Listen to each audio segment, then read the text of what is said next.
Welcome to Kitchen Arts. നമ്മളിന്നിവിടെ ഒരു മീൻ അച്ചാറാണ് തയ്യാറാക്കുന്നത്. അപ്പോൾ ഈ അച്ചാർ തയ്യാറാക്കാനായിട്ട് ഞാനിവിടെ ട്യൂണ ഫിഷാണ് എടുത്തിട്ടുള്ളത്.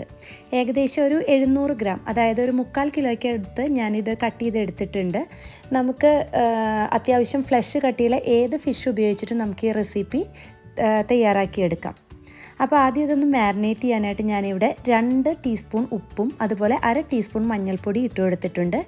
ഇനി നമുക്കിതിലേക്ക് 2 ടേബിൾ സ്പൂൺ നല്ല മുളക് പൊടി ചേർത്ത് കൊടുക്കാം. എന്നിട്ട് ഇതെല്ലാം കൂടി നല്ലപോലെ ഒന്ന് മിക്സ് ചെയ്ത് വെക്കാം.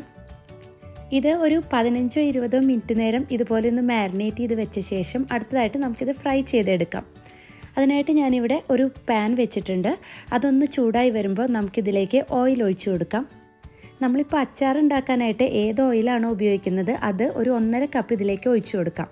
ഞാനിപ്പോൾ ഇവിടെ നല്ലെണ്ണയിലാണ് ഈ അച്ചാർ തയ്യാറാക്കുന്നത്, അതുകൊണ്ട് ഞാൻ നല്ലെണ്ണയാണ് ഇപ്പോൾ ഉപയോഗിക്കുന്നത്. ഇനി നമുക്ക് ഈ മീനിൻ്റെ കഷ്ണങ്ങൾ അതിലേക്കിട്ട് നല്ല പോലെ ഒന്ന് ഫ്രൈ ചെയ്തെടുക്കാം. ഇത് ഒരു മീഡിയം ഫ്ലെയിമിലിട്ടിട്ട് നമുക്ക് ഫ്രൈ ചെയ്തെടുക്കാം. ഇത് നമ്മൾ സാധാരണ ഫിഷ് ഫ്രൈ ഒക്കെ ചെയ്യുന്ന പോലെ നല്ല സോഫ്റ്റ് ഫ്രൈ ആക്കി എടുക്കരുത്, കുറച്ചും കൂടി ഒരു ഡീപ്പ് ഫ്രൈ ആയിട്ട് തന്നെ കിട്ടണം. എന്നാൽ മാത്രമേ ഈ അച്ചാർ കേടുകൂടാതിരിക്കുള്ളൂ. എന്ന് വെച്ചിട്ട് നമ്മൾ ഒരുപാടങ്ങ് ഹാർഡായിട്ട് ഫ്രൈ ചെയ്തെടുക്കരുത്. അങ്ങനെ ആകുമ്പോൾ നമുക്ക് ഈ മീനിൻ്റെ ടേസ്റ്റ് ഒന്നും പിന്നെ കിട്ടില്ല. അപ്പോൾ നമുക്കൊരു മീഡിയം ഫ്രൈ ആയിട്ട് തന്നെ എടുക്കാം. കണ്ടോ, ഈ ഒരു പരുവത്തിന് നമുക്കിത് ഈ എണ്ണയിൽ നിന്നും എടുത്തു മാറ്റാം. ഇതുപോലെ എല്ലാ മീൻ കഷ്ണങ്ങളും നമുക്ക് ഫ്രൈ ചെയ്ത് മാറ്റാം. ഇനി അടുത്തതായിട്ട് അച്ചാർ തയ്യാറാക്കാനായിട്ട് ഞാനൊരു പാൻ ചൂടാക്കിയിട്ടുണ്ട്. അതിലേക്ക് നമുക്കിനി ഓയിൽ ഒഴിച്ചു കൊടുക്കണം. ഇപ്പോൾ നമ്മൾ നേരത്തെ മീൻ ഫ്രൈ ചെയ്തെടുത്ത ആ ഓയിൽ ഞാനൊന്ന് അരിച്ചെടുത്തിട്ടുണ്ട്. അതിൽ നിന്ന് ഏകദേശം ഒരു 3/4 കപ്പ് ഞാനിപ്പോൾ ഈ പാനിലേക്ക് ഒഴിച്ചു കൊടുത്തിട്ടുണ്ട്. ഇനി നമുക്കതിലേക്ക് 1 ടീസ്പൂൺ കടുക് ഇട്ട് കൊടുക്കാം. അതുപോലെ തന്നെ ഒരു 1/2 ടീസ്പൂൺ ഉലുവയും കൂടി ചേർത്ത് കൊടുക്കുന്നുണ്ട്. ഈ കടുക് ഉലുവയൊക്കെ ഒന്ന് പൊട്ടിക്കഴിയുമ്പോൾ നമുക്കിതിലേക്ക് കുറച്ച് കറിവേപ്പില ചേർത്ത് കൊടുക്കാം. അതിനുശേഷം ഞാനിതിലേക്ക് ഒരു 2 ടേബിൾ സ്പൂൺ ഇഞ്ചി ഇതുപോലെ നീളത്തിൽ അരിഞ്ഞെടുത്ത് ചേർത്ത് കൊടുക്കുന്നുണ്ട്. അതുപോലെ തന്നെ ഒരു 4 ടേബിൾ സ്പൂൺ വെളുത്തുള്ളി നമ്മൾ ചെറുതാണെങ്കിൽ അതുപോലെ ഇട്ട് കൊടുത്താൽ മതി, അല്ലെങ്കിൽ ഒരു 2-3 ആയിട്ടൊന്ന് കട്ട് ചെയ്തിട്ട് ഇട്ട് കൊടുക്കാം.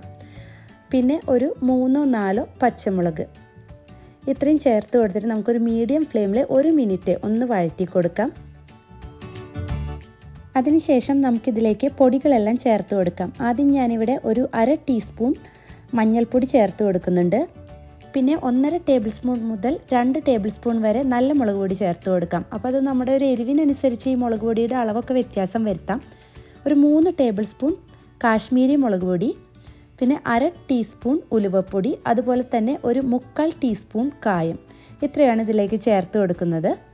ഫ്ലെയിം ഏറ്റവും ലോ ആക്കിയ ശേഷം വേണം നമ്മൾ ഈ പൊടികൾ ചേർത്ത് കൊടുക്കാൻ, ഇല്ലെങ്കിൽ ഇത് പെട്ടെന്ന് കരിഞ്ഞു പോകും. ഇത് നമ്മളൊരു 30 സെക്കൻഡ് ഒന്ന് ഇളക്കി കൊടുത്താൽ മതി. കാരണം നമ്മളിത് നല്ല ചൂടുള്ള എണ്ണയിലേക്കാണ് ഈ പൊടികളൊക്കെ ചേർത്ത് കൊടുക്കുന്നത്, അതുകൊണ്ട് കരിഞ്ഞു പോവാതെ സൂക്ഷിക്കണം. ഇനി ഞാനിതിലേക്ക് ഒരു 3/4 കപ്പ് വിനാഗിരി ചേർത്ത് കൊടുക്കുന്നുണ്ട്. എന്നിട്ട് എല്ലാം കൂടി നമുക്കൊന്ന് മിക്സ് ചെയ്ത് കൊടുത്ത ശേഷം അടുത്തതായിട്ട് നമ്മൾ നേരത്തെ ഫ്രൈ ചെയ്ത് മാറ്റി വെച്ച മീൻ ഇതിലേക്ക് ചേർത്ത് കൊടുക്കാം. ഇപ്പോൾ ഈ വിനാഗിരി ഒന്ന് ചെറുതായിട്ട് തിളച്ച് വരുന്ന സമയത്ത് വേണം നമ്മൾ ഈ മീൻ ഇതിലേക്ക് ചേർത്ത് കൊടുക്കാനായിട്ട്. എന്നിട്ട് ഇതെല്ലാം കൂടി നമുക്കൊന്ന് മിക്സ് ചെയ്ത് വയ്ക്കാം. നമുക്കിപ്പോൾ ഈ അച്ചാറിലേക്ക് ഉപ്പ് ചേർത്ത് കൊടുക്കാം. ഞാനിവിടെ ഒരു 2 ടേബിൾ സ്പൂൺ ഉപ്പ് ഇപ്പോൾ ചേർത്ത് കൊടുക്കുന്നുണ്ട്. അപ്പോൾ ഈ ഉപ്പ് നമ്മുടെ ഒരു പ്രിഫറൻസിനനുസരിച്ച് ടേസ്റ്റ് ചെയ്ത ശേഷം കൂടുതലോ കുറവോ ഒക്കെ ആയിട്ട് ഇട്ട് കൊടുക്കാവുന്നതാണ്. അതുപോലെ തന്നെ 1/2 ടീസ്പൂൺ കുരുമുളക് പൊടി ചേർത്ത് കൊടുക്കുന്നുണ്ട്. അപ്പോൾ നമ്മൾ ഈ ഫിഷ് പിക്കിളൊക്കെ തയ്യാറാക്കുമ്പോൾ കുറച്ച് കുരുമുളക് പൊടി ചേർത്ത് കൊടുക്കുന്നത് അതിൻ്റെ ഒരു ടേസ്റ്റ് കൂട്ടും. ഇനി ഇതെല്ലാം കൂടി നമുക്കൊന്ന് മിക്സ് ചെയ്ത് കൊടുക്കാം. അപ്പോൾ ഇത്രയേ ഉള്ളൂ. ഇനി നമുക്കിത് സ്റ്റവിൽ നിന്ന് മാറ്റാവുന്നതാണ്.